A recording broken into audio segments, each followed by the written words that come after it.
Всем доброго вечера. Сегодня решила снять ролик здесь, во дворе. Заодно и будете наслаждаться пением птиц. Я так приспособила камеру, надеюсь, что не криво снимает лес. Ну, ничего страшного. Тут у нас собакам прямо сейчас приспичило кушать и пить, как всегда.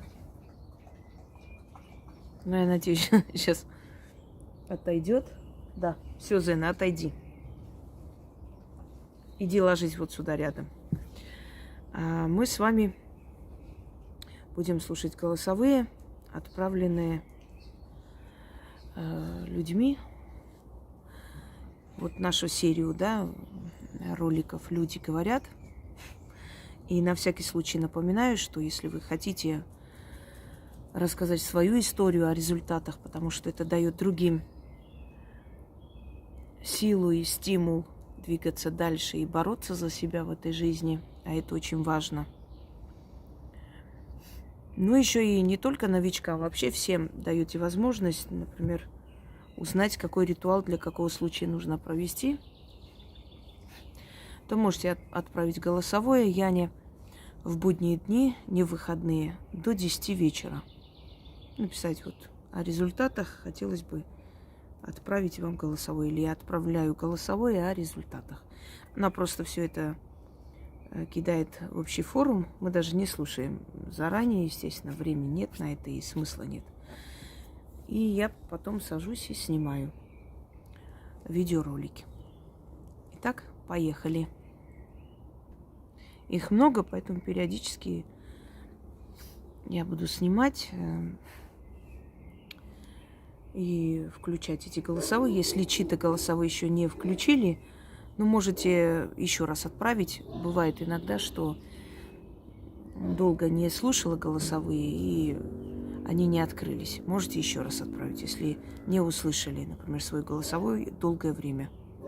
Так бывает.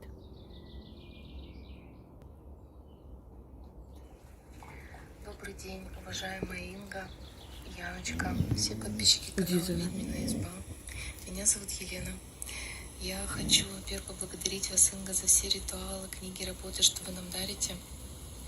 И рассказать хотела бы о ситуациях сложных, которые случились, где конкретно вот спасли ваши работы. Очень много таких случаев было, просто одни из самых них ярких. Я искала работу в период, когда была вот эта новомодная инфекция. И так случилось, что работодатель отказал по причине их там вспышки на рабочих местах инфекции. То есть представьте себе, что я с трудовой книжкой на руках, в подвешенном состоянии, куда идти, куда бежать, да, сложная ситуация. И, соответственно, я провела работу тропой змеи. Этот ритуал очень мне помог. Откликнулись коллеги со старой работы, которые решили мой вопрос трудоустройства. Я прямо очень благодарна за это, потому что я была в таком шоковом состоянии. Совсем недавно произошла ситуация, которая очень помогла моей собаке. Потому что именно по моей оплошности, потому что я не доглядела, скажем так, она проглотила такой народный предмет женской гигиены. Вот время, ночь. Я в панике. Смотрю ролики, что, как, первая помощь. Там, перекись, вазелиновое масло. У меня ничего дома нет. Я планирую уже визит в следующий день к ветеринару, что нужно отслеживать состояние.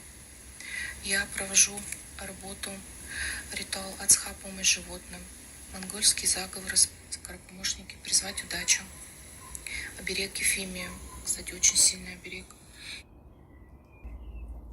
И спустя буквально небольшое время, то есть у собаки идут позывы на срыгивание, и все это выходит. То есть я вообще была в шоке, я была так рада. Благодарю всех богов. Самое главное, я благодарю вас, Инга, что вы помогаете всегда. Действительно, благодаря вам жизнь делится на до и после. Спасибо, что вы есть у нас, за ваши работы, ритуалы, книги.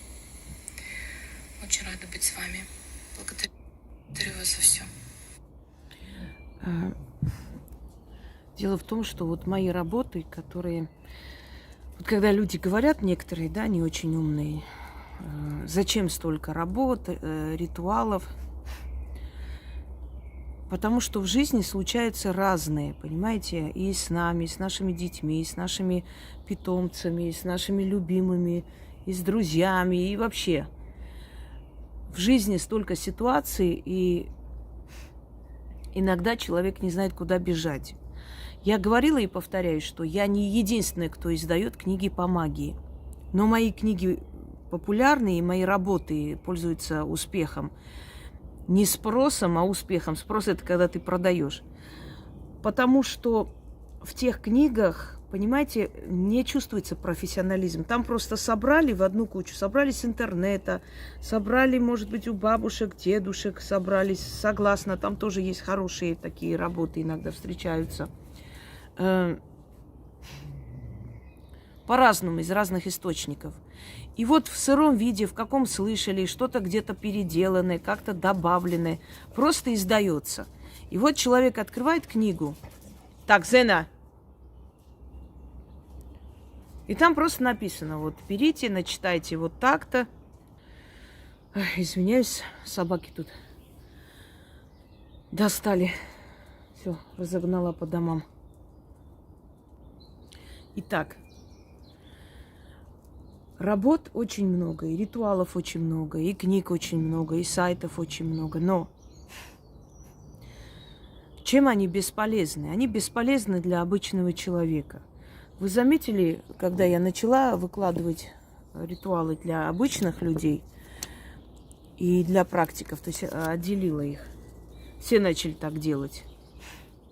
Всем пришло соображение, что действительно есть обращение к силам и к богам, которые может любой человек осуществить, потому что в древние времена тоже люди обращались к божественным силам и получали помощь. Значит, можно это делать.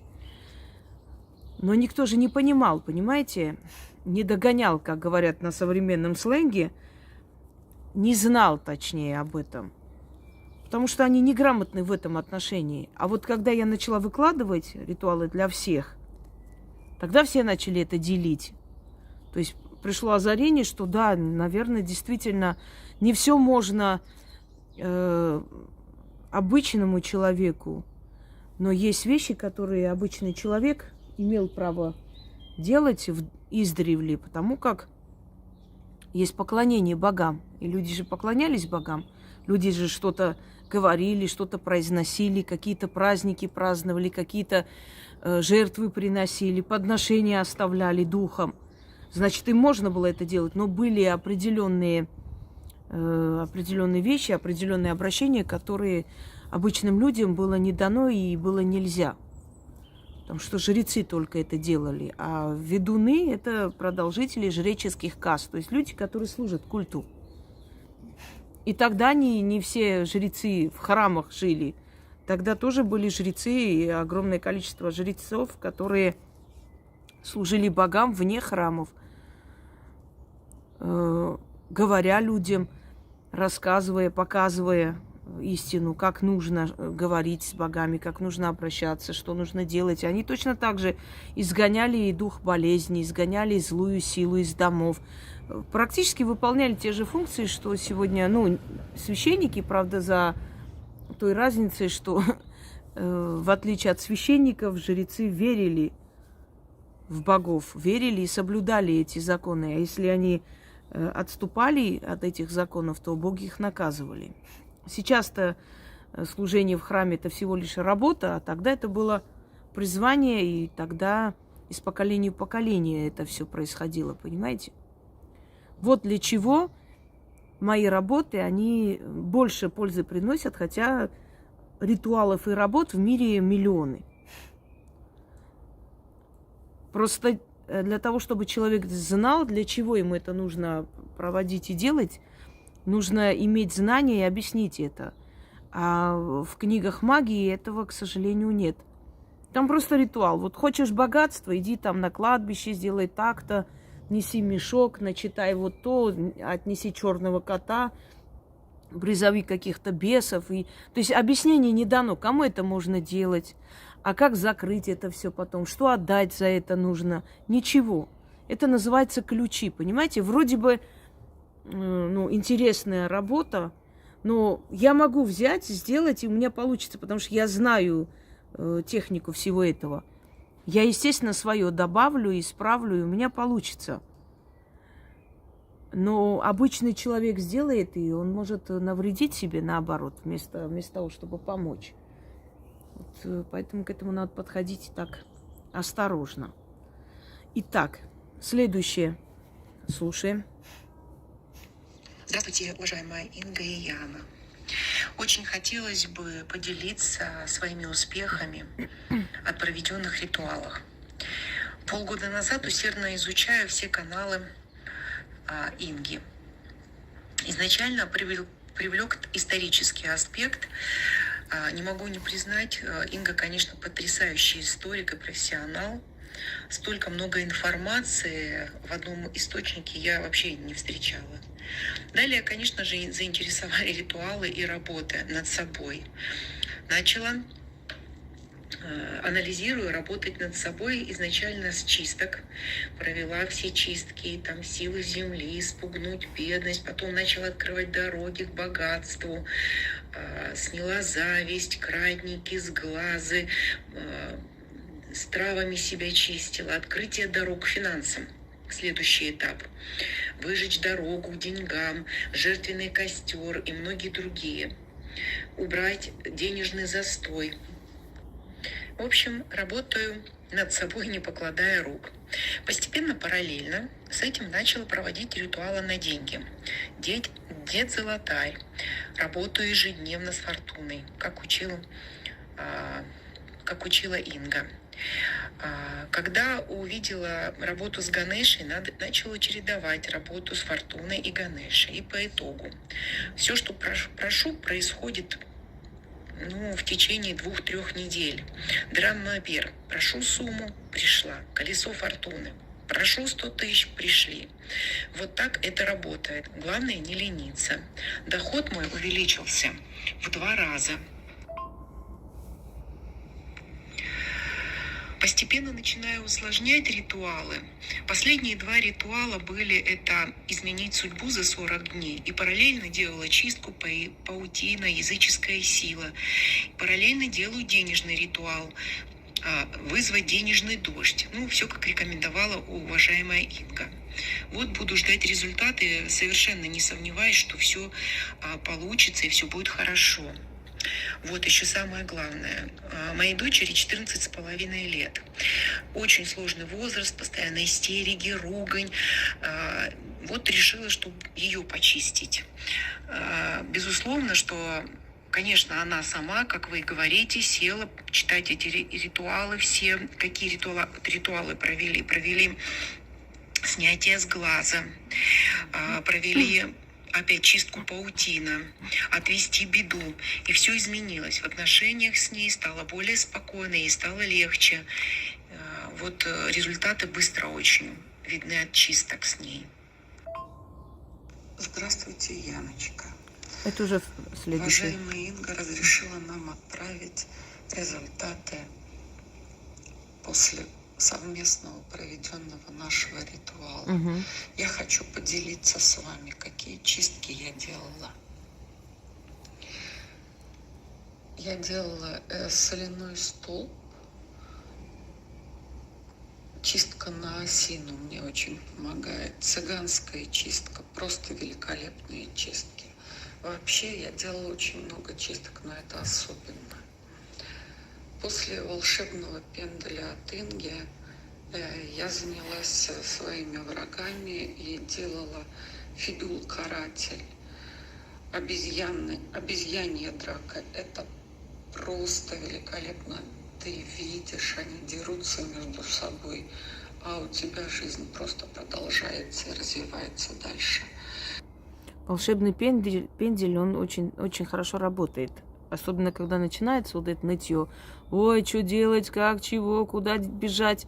Вот этот пендель замечательно работает. Вначале, может быть, и обижается, а потом понимает, что моими словами, силой приводят вас в чувство. Запомните, когда человек ко мне обращается, все, что я говорю этому человеку, это не от меня зависит и не я так хочу. Вы пришли попросить помощь сил, сила вам говорит, что надо делать. Вот этот пендель дает вам Вселенная через меня. И вы потом, когда приходите в себя и понимаете, да, действительно, вот реально так, это же так вот. Я вам сколько раз приводила пример. Никогда не плачьте, действуйте. Если у вас в жизни чего-то не получается, не надо плакать. От того, что вы будете плакать, ничего не изменится. Знаете, криками кровлю не починишь. Невозможно, ничего не поменяется. Лучше не станет, станет еще хуже, усугубиться, новые беды посыпятся на вашу голову, потому что вы станете таким магнитом для этих несчастий. Действуйте. Просто действуйте. Вот увидели безысходная ситуация, опасная ситуация, что-то в жизни не то. Ну, всякое бывает у людей. Там то дело заводят, то пытаются выжить из работы, то чего только не делают, каких только подлостей в нашей жизни не бывает. Увидели это, спокойствие, как там, да будет с вами великий Узбагой. Успокоились, сели, трезво подумали, так, что надо делать, чтобы выйти из этой ситуации, каким образом действовать. Ритуалы, заговоры, свои умозаключения, свои ходы какие-то запасные, которые, ну, конечно, если силы вам помогают, если они вам дают удачу в этом деле борьбы, то, естественно, у вас все получается. Но самое главное, я вам уже говорила, это изначально себя взять в руки. Начнем. Черная старица, огненная стена делала. Яблоко раздора очень помогает. Гайлакап я делала еще. Потом хочу сказать особо о ритуалах о здоровье. Уважаемые Инга, не мне и не вам рассказывать, что такое мигрень. Огромное вам спасибо за ваш последний ритуал закрыть хворь на замок. Это просто бомба. Еще я делаю каждую неделю по рассказе по пятнице оздоровление вуду гаити с тазиком. Вот где там в тазик ноги опускаешь. Амхарский ритуал. Это просто великолепие какое-то. Это наслаждение одновременно. Чтобы хворь не пристала обязательно каждую неделю. И женская суть. Просто необыкновенная чистка. Она на самом деле очень здорово помогает. Я здесь выписала себе. Насчет денежных ритуалов. Это обязательно 12 монет на достаток на год. Долговая грамота, она одновременно и от врагов, и денежная. Призвать деньги перед сном. Денежный замол с яйцом и счастливая юрта. Золотое яблоко помогает очень здорово выжить дорогу к деньгам. Жду лета. Пойду к муравейнику. У нас пока снег. Итак, вот смотрите, закрыть хворь на замок, да, и моя мигрень закрылась, как ни странно, хотя я просто вам показывала. У нас коты бегают. У нас очень живой коллектив, поэтому не удивляйтесь этим звукам, шумам. Я сама свою мигрень закрыла на замок надолго и очень ослабила ее, когда делала ритуал. Знаете, всегда до себя руки не доходят. Сегодня, завтра, потом сделаю, как обычно. Сапожник без сапог. Но вот такие болезни, как мигрень, как гастрит и прочие хронические болезни, их нужно периодически повторять, эту работу, потому что они уже, как бы сказать, давно относительно. Они вообще начинаются с юных лет, можно сказать, с 18 лет и раньше у некоторых. Поэтому они настолько уже укореняются в нашем организме, что только вот одним разом не обойдется. Надолго закроет, но надо будет повторять периодически. Теперь хочу вам прочитать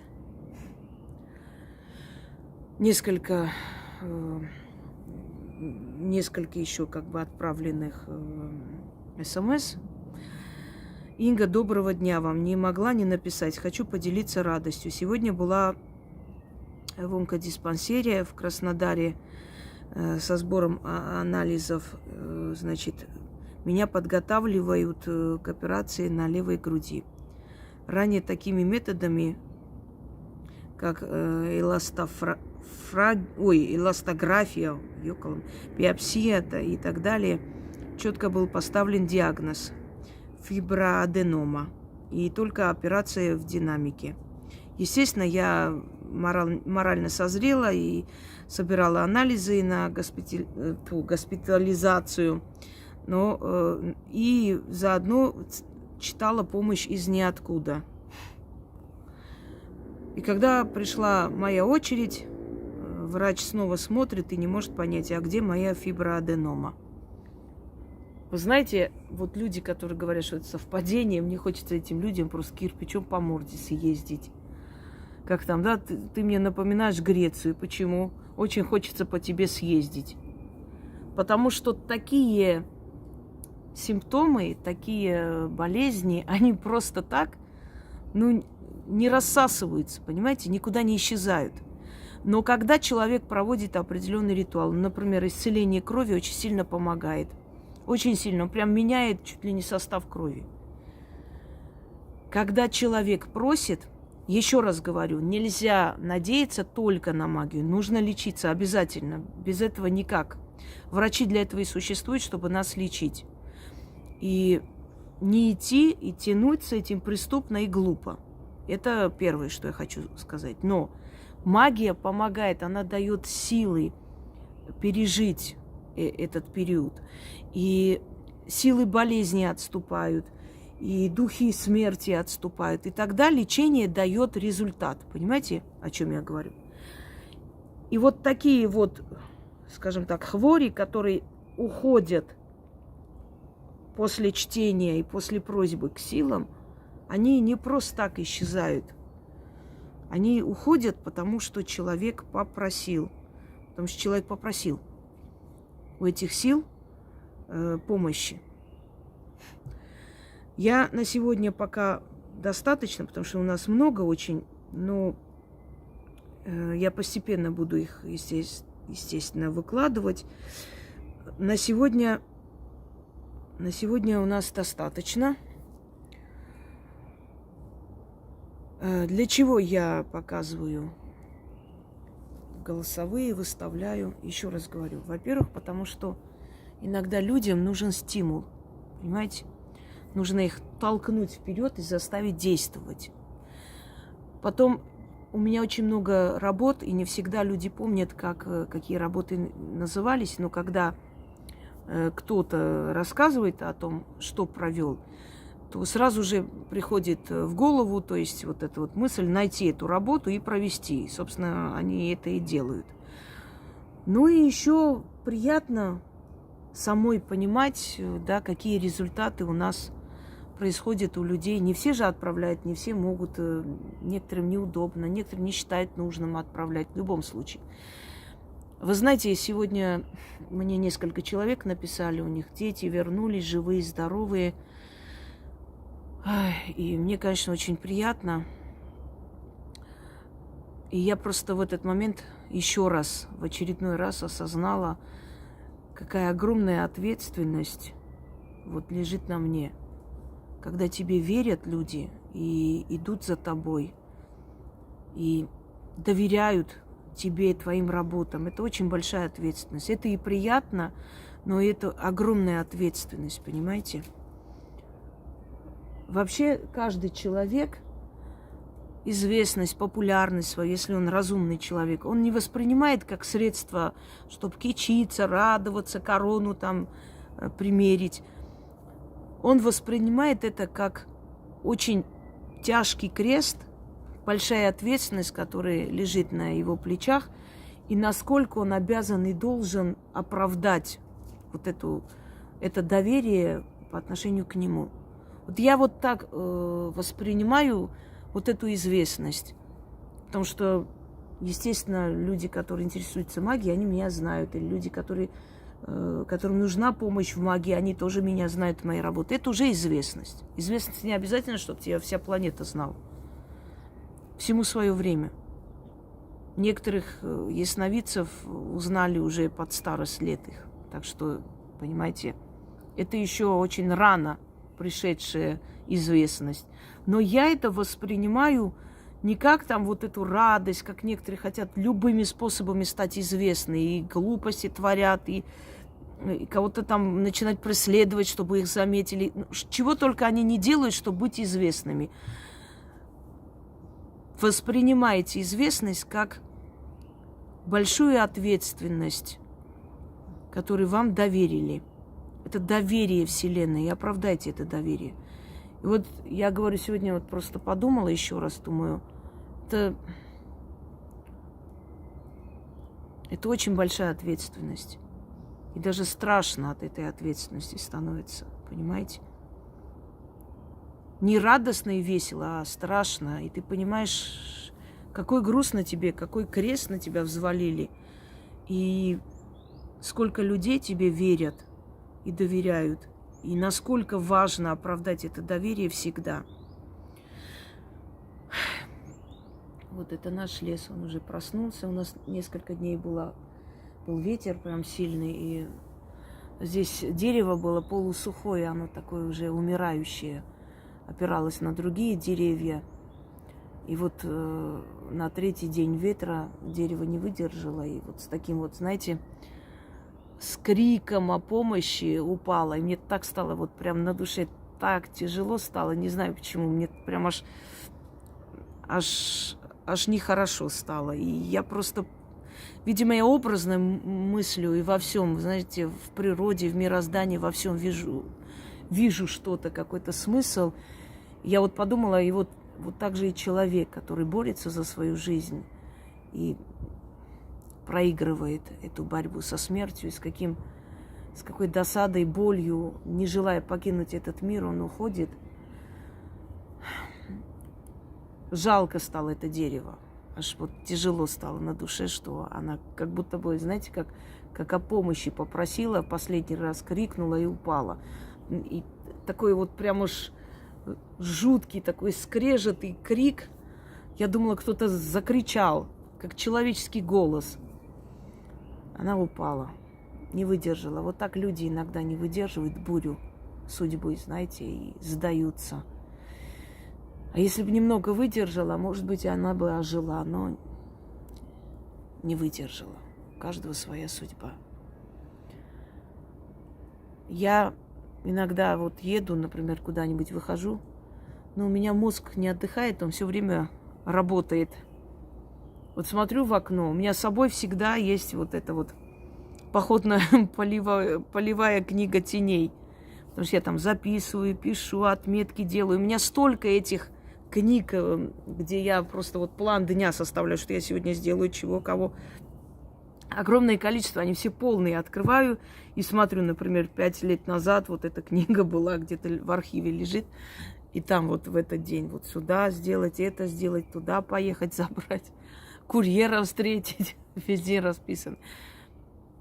Еду и смотрю в окно, да, идет женщина, несет сумку, тяжелую сумку, и положила эту сумку, и вот так вот схватилась за позвоночник, спину держит. Я думаю, так, я от спины давала заговор, на всякий случай запишу, если вдруг, может быть, еще что-нибудь дать посильнее, что-нибудь, может, от сильных болей более. Вот смотрю, ребенок там капризничает, вот что-то хочет и орет на все. Так, если дети капризничают, какие заговоры надо читать? Собака убегает рядом с хозяином. Я думаю, так, надо читать, чтобы собака дома вещи не портила там и так далее. Так, вот этот заговор. Понимаете, если бы я не работала столько, я бы уже с ума сошла.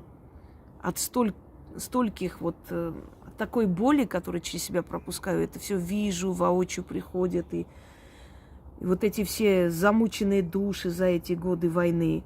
Некоторые очень радуются, что война началась, они радостные, могут там, не знаю, деньги получить, поехать куда-то. Идиотизм. Но это зависит от уровня морального человека, от мозга человека, понимаете? Чему радоваться? Молодые гибнут и там, и здесь, и везде.